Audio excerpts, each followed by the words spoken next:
तारीख में कांग्रेस की तरफ से 16 नामों की एक चिट्ठी जारी होती है और ये एक चिट्ठी 16 नामों की दरअसल भारतीय जनता पार्टी की एक सरकार की उल्टी गिनती शुरू करा देती है।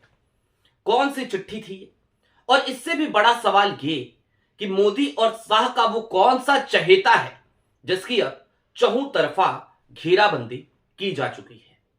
सारी बातें जरा विस्तार से करेंगे। नमस्कार, मैं स्वप्निल और आप मुद्दा देख रहे हैं। दोस्तों, आगे बढ़े उससे पहले वही छोटी सी अपील। मुद्दा इन दिनों एक गंभीर आर्थिक संकट से जूझ रहा है। एक तरफ हमारे मेन बैंक अकाउंट बीते कई महीनों से फ्रीज चल रहे हैं, तो दूसरी तरफ हमारे 28 साल पुराने चैनल को हमसे लंबे समय तक छीन कर रखा गया था। ऐसे में डे टू डे ऑपरेशंस में मुद्दा को काफी मुश्किलों का सामना करना पड़ता है। लिहाजा आपसे गुजारिश है, यदि आप चाहें तो मुद्दा की छोटी छोटी मदद स्क्रीन पर दिख रहे क्यूआर कोड या फिर के नीचे दिख रहे यूपीआई नंबर के जरिए जरूर कीजिएगा। अब आगे बढ़ते हैं और सबसे पहले जरा सा ये समझने की कोशिश करते हैं कि 16 नामों की ये चिट्ठी क्या थी।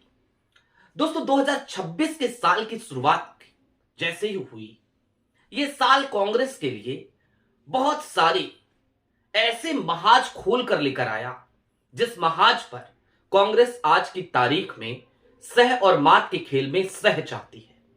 फिलवक्त कांग्रेस की 3 राज्यों में सरकार है, हिमाचल प्रदेश, कर्नाटका और तेलंगाना।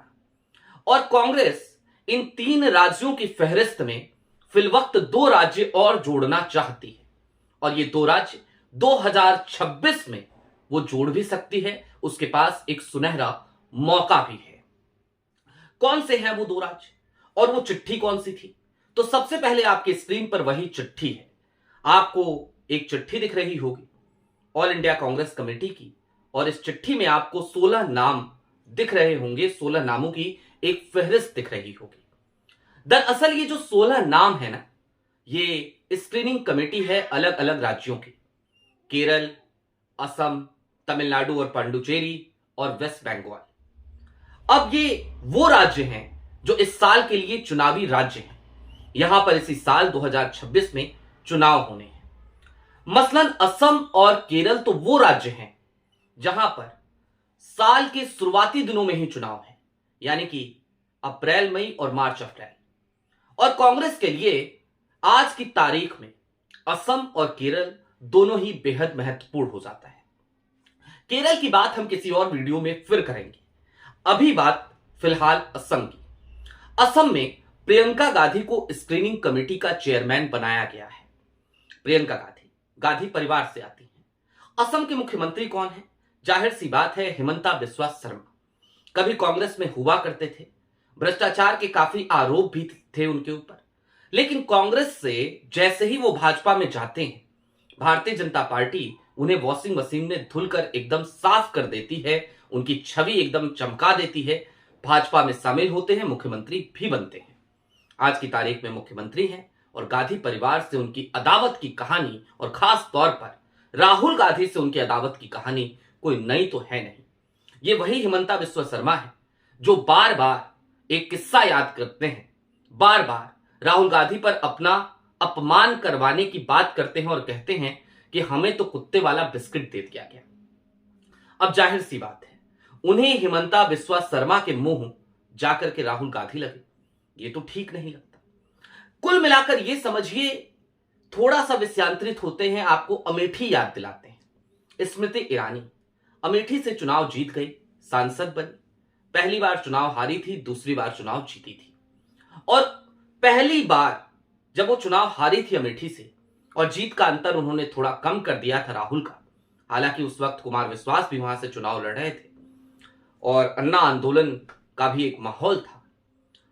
उस वक्त पे भी उनको मंत्री बना दिया गया था। स्मृति ईरानी मंत्री बनने के साथ ही जैसे ही सदन में पहुंची, लगातार वो गांधी परिवार पर और खास तौर पर राहुल गांधी पर खफा रहती थी। उनके निशाने पर हमेशा गांधी परिवार रहता था। कभी सदन में खड़ी होकर चीखती चिल्लाती, कहती माफी मांगो सोनिया गांधी। इस तरीके की भाषा सोनिया गांधी के लिए इस्तेमाल करने वाली स्मृति ईरानी। इस बार भी चुनाव हुए 2024 में। तमाम लोग ये चैलेंज कर रहे थे भारतीय जनता पार्टी की तरफ से, और खुद स्मृति ईरानी भी कर रही थी कि राहुल गांधी को चाहिए आकर के अमेठी से चुनाव लड़ जाए। वायनाड से राहुल गांधी ने पर्चा भर दिया था, वायनाड में चुनाव भी हो गए। राहुल गांधी ने एक गजब की रणनीति अपनाई।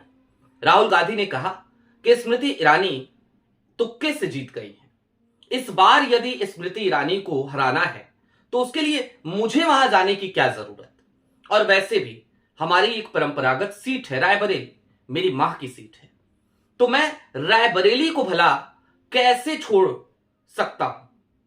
राहुल गांधी रायबरेली से पर्चा भरते हैं और अमेठी से किशोरीलाल शर्मा को वो चुनाव लड़वाते हैं। किशोरीलाल शर्मा के साथ प्रियंका गांधी दिन रात एक कर देती हैं और किशोरीलाल शर्मा चुनाव जीत भी जाते हैं। स्मृति ईरानी को मुंह की खानी पड़ती है वो दिन और आज का दिन। स्मृति ईरानी जब भी कहीं दिखती हैं, अब राहुल गांधी के बारे में वो कुछ बुरी बातें करने से परहेज करती नजर आती हैं। क्या वही हाल हिमंता बिस्वा शर्मा का भी करने जा रहे हैं राहुल गांधी? अब जरा असम को थोड़ा सा और डिकोड करने की जरूरत है। हिमंता बिस्वा शर्मा की सरकार पर लगातार भ्रष्टाचार के कई आरोप लगते रहे हैं। असम में आज की तारीख में प्रदेश अध्यक्ष के तौर पर, कांग्रेस के प्रदेश अध्यक्ष के तौर पर पूर्व मुख्यमंत्री तरुण गोगोई के बेटे गौरव गोगोई वहां मौजूद हैं। वो लगातार हिमंता बिस्वा शर्मा को घेरते हुए नजर आते हैं। इतना ही नहीं, बल्कि हिमंता बिस्वा शर्मा इतनी झुंझलाहट में रहते हैं गौरव गोगोई से कि वो उल्टे सीधे बयान भी देते हैं। वो लगातार गौरव गोगोई के बारे में अफवाह भी फैलाने की कोशिश करते हैं, लेकिन वो सारी अफवाहें धरी की धरी रह जाती हैं। असम में एक एंटी इनकम्बेंसी का भी माहौल आज की तारीख में बन चला है और इन सब के बीच प्रियंका गांधी को वहां पर स्क्रीनिंग कमेटी का चेयरपर्सन बनाया गया है। बात सिर्फ प्रियंका गांधी की नहीं है। इस सूची में प्रियंका गांधी की टीम में जो 4 लोगों की टीम है, इसमें उत्तर प्रदेश के सांसद इमरान मसूद भी हैं, प्रियंका गांधी के काफी करीबी माने जाते हैं। तो दूसरी तरफ सप्तगिरी उलाका भी इसी सूची में शामिल है। श्री देवी भी इस सूची में शामिल हैं। ये तमाम लोग जब असम के स्क्रीनिंग कमेटी का हिस्सा बन गए हैं तो निश्चित तौर पर यह हिमंता बिस्वा शर्मा के लिए एक बड़े संकट की घड़ी है। और ये संकट, ये अलार्मिंग सिचुएशन सिर्फ हिमंता के लिए नहीं है। दरअसल ये चैलेंज और ये तमाम सिचुएशन आज की तारीख में वो मोदी जी के लिए है, वो शाह साहब के लिए है। सदन के उपनेता हैं गौरव गोगोई।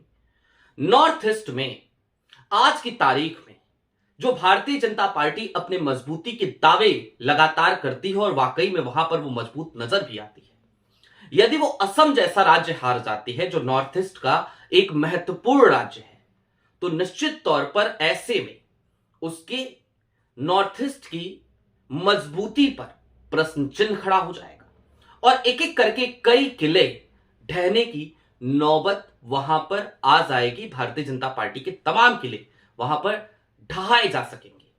लिहाजा यह सीधा चैलेंज है किसी और के लिए नहीं, बल्कि दिल्ली दरबार के लिए, मोदी और शाह के लिए। और हिमंता बिस्वा शर्मा वैसे भी एक बड़े ब्रांड एम्बेसडर हैं। वो उसी राह पर चलते हैं जिस राह पर मोदी जी और शाह साहब चलते हैं। वो इन दोनों के चहेते मुख्यमंत्री भी हैं। वैसे भी कांग्रेस से आयातित प्रोडक्ट्स को बहुत ज्यादा पसंद करते हैं मोदी जी, तो हिमंता बिस्वा शर्मा वैसे भी वहां से इंपोर्ट करके लाए गए थे कांग्रेस से। अब चलते चलते एक बात और समझिए, राहुल गांधी का जो पूरा एक प्रोजेक्ट इस समय चल रहा है, कांग्रेस के संगठन को धार देने, उसको मजबूत करने और जमीनी नेताओं को अधिक से अधिक मौका देने का, उसी के तर्ज पर यह 16 नामों की सूची मुझे नजर आती है। मसलन आप देखिए केरल में किन लोगों को भेजा गया, तो केरल में मधुसूदन मिस्त्री पहुंचे हैं। केरल में दिल्ली के रहने वाले अभिषेक दत्त भी पहुंचे हैं। मधुसूदन मिस्त्री यानी गुजरात कांग्रेस का एक बड़ा नाम, कांग्रेस के एक वरिष्ठ नेता, तो दूसरी तरफ अभिषेक दत्त एक युवा नेता, एक पार्षद के तौर पर लगातार उन्हें अवार्ड मिलता रहा जब वो दिल्ली में पार्षद हुआ करते थे। बतौर स्पोक्स पर्सन कांग्रेस के वो जब भी किसी डिबेट में शामिल होते बड़ी शालीनता और बड़ी संयम के साथ लगातार वो विरोधियों को चुप करा दिया करते अपने तर्कों के आधार पर। वैसे अब शेख दत्त भी वहां पर पहुंच रहे हैं, तो उसी तरीके से इधर इमरान मसूद और प्रियंका गांधी की जोड़ी वो भी पहुंच रही है असम में।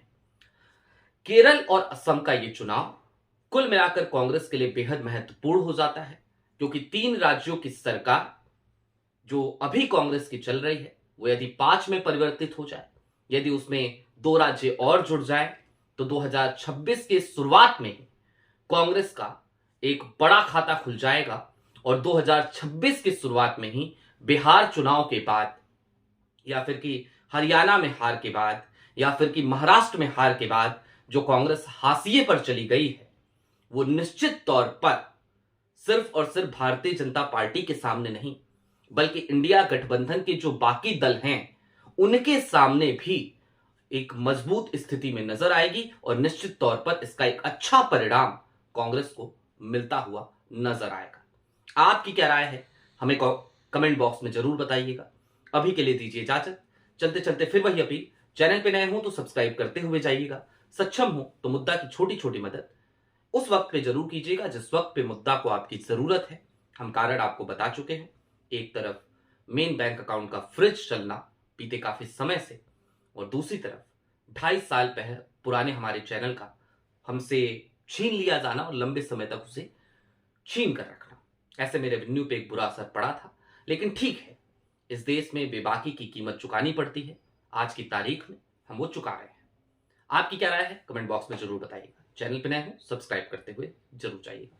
बहुत शुक्रिया।